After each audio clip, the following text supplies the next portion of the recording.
Hello জনগণ, কেমন আছেন সবাই? আচ্ছা, রাত গভীর হলে রাস্তায় বের হওয়া বিপজ্জনক, কিন্তু যদি সেই বিপদ নিজে থেকেই তোমাকে তুলে নেয়, একটা অ্যাম্বুলেন্স একবার উঠলে আর ফেরা যায় না। এই গল্পটা দেখার পর তুমি হয়তো আর কখনো অ্যাম্বুলেন্সে উঠতে চাইবে না। এনবি স্টোরি হাউসে এমন গল্প পাওয়ার জন্য সাবস্ক্রাইব করো, কারণ এখানে গল্প মানেই রহস্য। চলো তাহলে শুরু করি। রাত তখন প্রায় 12:45।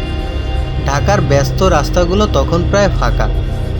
কিছু রোড লাইট টিপ টিপ করে জ্বলছে, আর কিছু বাতি একেবারে নিভে গেছে। সেই নিস্তব্ধতার মাঝেই একটা অ্যাম্বুলেন্স চলছিল ধীর গতিতে। এর রং সাদা, লাল স্টিকার, আর ছাদে লাগানো একটা সাইরেন। বোঝাই যায় এটা খুব সাধারণ একটা অ্যাম্বুলেন্স। ড্রাইভারের নাম সাদ্দাম, বয়স 38 বছর। অনেক দিন ধরে অ্যাম্বুলেন্স চালাচ্ছেন। জীবনটা খুব সহজ নয়। সারাদিন রোগী আর মৃতদেহ বহন করাই তার কাজ।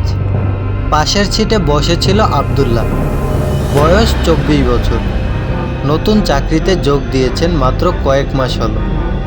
তার কাজ হাসপাতাল থেকে লাশ সংগ্রহ করে কবরস্থানে পৌঁছে দেওয়া। তাদের গন্তব্য ছিল ঢাকার বাইরে এক প্রত্যন্ত গ্রামে। সেখানে গিয়ে এক মৃতদেহ নিয়ে আসার কথা। এতদিনের অভিজ্ঞতায় আবদুল্লাহ জানে মৃতদেহ পরিবহন কোনো অস্বাভাবিক বিষয় নয়। তবে আজকের রাতটা ছিল অন্যরকম। অ্যাম্বুলেন্সটি গ্রামের কাছে পৌঁছালে একজন মধ্যবয়সী লোক রাস্তার ধারে হাত তুলে দাঁড়ালো। সাদ্দাম গাড়ি থামালো।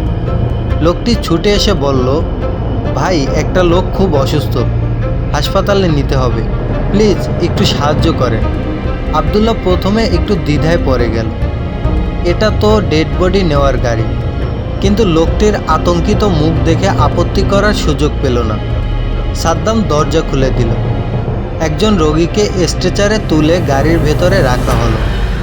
লোকটি রোগীর পাশে বসে কাঁপতে কাঁপতে বলল, ভাই, একটু তাড়াতাড়ি চালান, নয়তো বাঁচানো যাবে না। অ্যাম্বুলেন্স চলতে শুরু করলো, কিন্তু 5 মিনিট পরই অদ্ভুত ঘটনা ঘটল। অ্যাম্বুলেন্সের ভেতর থেকে আস্তে আস্তে কান্নার শব্দ ভেসে আসছে।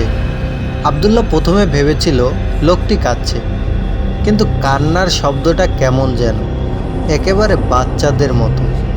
সে ধীরে ধীরে পিছনে তাকালো। সাদা চাদরে ঢাকা রোগীটি নড়ছে না, আবার পাশে বসে থাকা লোকটির মুখও দেখা যাচ্ছে না। সে যেন একদম স্থির হয়ে গেছে। আবদুল্লাহ কিছু একটা বলতে যাবে, ঠিক তখনই লোকটি মুখ তুলল। তার চোখ নেই। আবদুল্লাহ শ্বাস বন্ধ করে ফেলল। সেই লোকটি হাসছে, কিন্তু তার মুখটা যেন চামড়ার তৈরি। আবদুল্লাহ ভয়ে কাঁপতে কাঁপতে দরজার হাতল ধরে ফেলল, কিন্তু তখনই রোগীটি আস্তে আস্তে উঠে বসল। চোখ মুখ দেখা যাচ্ছে না, কিন্তু তার গলা থেকে আসছিল একটা গম্ভীর আওয়াজ, আমরা তো এখানে একা নেই। সাদ্দাম তখনও গাড়ি চালাচ্ছিল। সে কিছুই বুঝতে পারছিল না। তবে ঠিক তখনই গাড়ির আয়নায় সে কিছু দেখে ফেলল। পেছনের পুরো সিট জুড়ে বসে আছে আরও 4 জন মানুষ। তারা কেউ নড়ছে না, শুধু তাকিয়ে আছে আয়নার দিকে। হঠাৎ করে গাড়ির ইঞ্জিন বন্ধ হয়ে গেল। সাদ্দাম ব্রেক চেপে ধরল, কিন্তু গাড়ি থামছে না। গাড়ির জানলায় ধীরে ধীরে একটা হাতের ছাপ পড়তে লাগলো। আবদুল্লাহ চিৎকার করে উঠল, ভাই থামাও থামাও! কিন্তু থামানোর উপায় নেই। গাড়ির ভেতরের বাতি ঝাপসা হয়ে গেল, যেন কেউ বাতাস শুষে নিচ্ছে। সাদ্দাম আর থাকতে পারল না। সে দরজা খুলে বাইরে লাফ দিল, কিন্তু আবদুল্লাহ তখনও গাড়ির ভেতরে। সে দেখতে পেল তার চারপাশে থাকা ছায়াগুলো ধীরে ধীরে তাকে ঝাপটে ধরছে। সে শেষবারের মতো চিৎকার করলো, কে আছিস? ছাড় ছাড় ছাড়! গাড়ির দরজা ধীরে ধীরে নিজে থেকেই বন্ধ হয়ে গেল। পরের দিন সকালে রাস্তার ধারে একটা পরিত্যক্ত অ্যাম্বুলেন্স পাওয়া গেল। গাড়ির জানালাগুলোর ভেতর থেকে ধোঁয়ায় ঢাকা। গাড়ির ভেতরে কাউকে পাওয়া গেল না, কিন্তু স্ট্রেচারের উপর একটা পুরানো ছবি পড়েছিল। সেই ছবিতে সাদ্দাম, আবদুল্লাহ আর 4টা কালো ছায়া, যারা ছিল না, কিন্তু সেই ছবিতে স্পষ্টভাবে দাঁড়িয়ে আছে। এই অ্যাম্বুলেন্স ডাকবে, আসবে কাছে, একবার উঠলে আর বাঁচে না।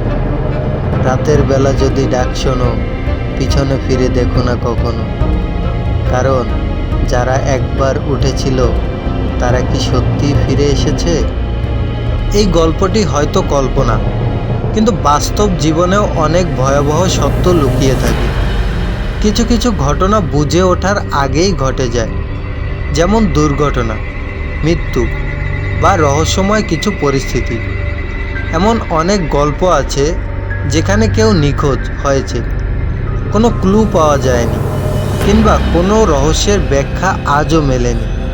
তাই আমাদের উচিত যে কোনো সিদ্ধান্ত নেওয়ার আগে সতর্ক থাকা, ভয় না পাওয়া আর পরিস্থিতি বুঝে বুদ্ধি খাটানো। সবচেয়ে বড় শিক্ষা, রাতের বেলা যদি কারো ডাক শোনো, সব ডাকের উত্তর দিও না।